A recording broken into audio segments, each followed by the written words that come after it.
حضرت انس بن مالک کہتے ہیں میں حضور کے پاس بیٹھا تھا, حضرت عبداللہ ابن عمر بھی بیٹھے تھے, کوئی بات ہو رہی تھی, ایک حجرے میں بیٹھے تھے, دروازے پہ دستک ہوئی. مسند امام احمد میں حدیث ہے, نبی پاک علیہ السلام نے فرمایا انس دروازہ کھولو, دروازے پہ وہ بندہ ہے جس کو اللہ بغیر حساب کتاب جنت عطا فرمائے گا, وہ بندہ ہے دروازے پہ. حضرت انس بن مالک کہتے ہیں میں نے دروازہ کھولا تو بندہ دیکھا, غریب سا ایک انصاری صحابی, اور بندہ بڑا سادہ, وضو تازہ کر کے آیا ہے تو پانی کے قطرے داڑھی سے بہ رہے ہیں, اور چمڑے کے جوتے اس نے لپیٹ کے نا تو بغل میں چھپائے ہوئے, آ کے اتحیات کی حالت میں بیٹھا, حضور سے دو چار باتیں کی, چلا گیا.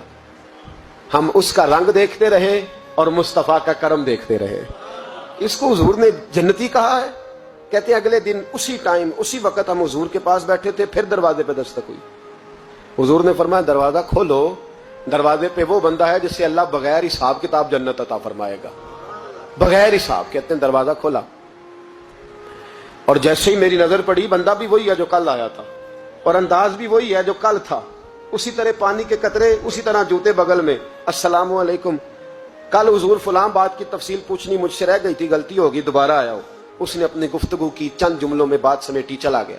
فرماتے ہیں اتفاق کی بات کے دن تیسرا, بندے بھی ہم دونوں, میں اور عبداللہ ابن عمر. حضرت انس بن مالک کہتے ہیں دونوں بیٹھے تھے, سیم ٹائم سیم ڈے.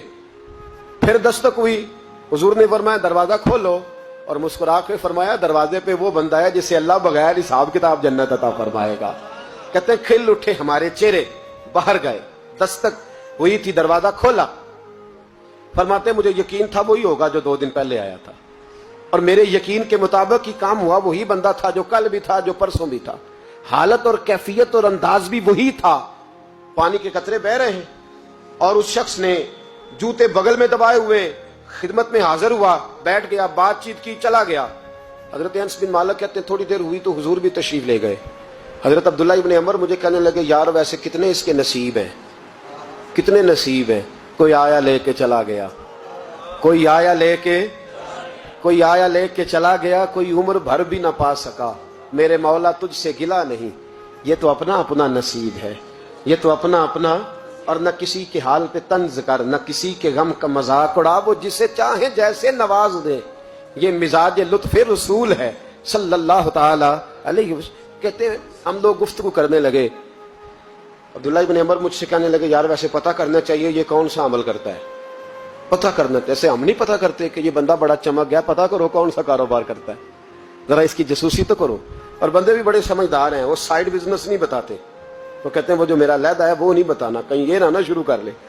حالانکہ انسان کے پاس جو خوبی, جو اللہ نے اسے دولت دینی ہوتی ہے, وہ اپنا اپنا نصیب ہوتا ہے, وہ گھر میں بیٹھے بھی اللہ عطا کر دے.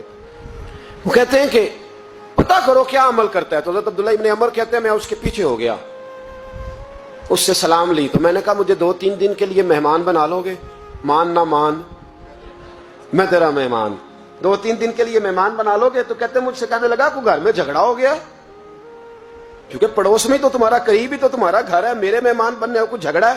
تو میں نے کہا چلو ایسے ہی سمجھ لو اور مجھے مہمان بنا لو. کہتے ہیں میں 3 دن اور 3 راتیں اس شخص کے ساتھ رہا. وہ کتنا صدقہ کرتا ہے میں نوٹ کرتا رہا, نماز کتنی پڑھتا ہے, اس کا کیا. میں چاہتا تھا کہ وہ عمل مجھے ملے جس کی برکت سے مصطفیٰ نے اسے 3 مرتبہ جنتی فرمایا ہے, تاکہ وہ کیفیات مجھے بھی ملیں. حضرت عبداللہ ابن عمر کہتے ہیں کہ میں نے کوئی خاص چیز نہیں دیکھی. وہ عشاء پڑھتا تو فجر تک بستر پہ کروٹیں لیتا, اور میں الحمدللہ اٹھ کے تہجد بھی پڑھتا, نوافل بھی پڑھتا. کہتے ہیں وہ 1 سپارہ پڑھتا, میں 3 پڑھتا. فرماتے ہیں اس نے 3 دنوں میں کھجور بھی صدقہ نہیں دی, کہ کھجور بھی, اور میں نے بڑے بڑے غریبوں کی مدد کی. میں کہنے لگا کہ عمل تو میرا زیادہ ہے اس سے, پھر خوبی کیا ہے.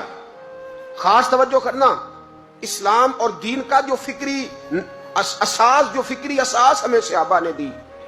حضرت عبداللہ ابن عمر کہتے ہیں میں نے تیسرے دن سے کہا بھائی اللہ تیرا بھلا کرے, تو نے بڑی خدمت کی, میں نے جانا ہے میرا کوئی جھگڑا نہیں ہوا تھا, میں تو بس تیرا عمل دیکھنے آیا تھا کہ تو عمل کیا کرتا ہے.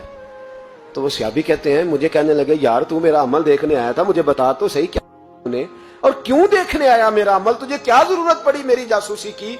تو کہتے ہیں مجھ سے جب اس نے سوال کیا تو میں نے اس کو کہا بھائی تو 3 دن آیا نا, ہم بیٹھے ہوئے تھے. کہا ہاں میں آتا رہا ہوں.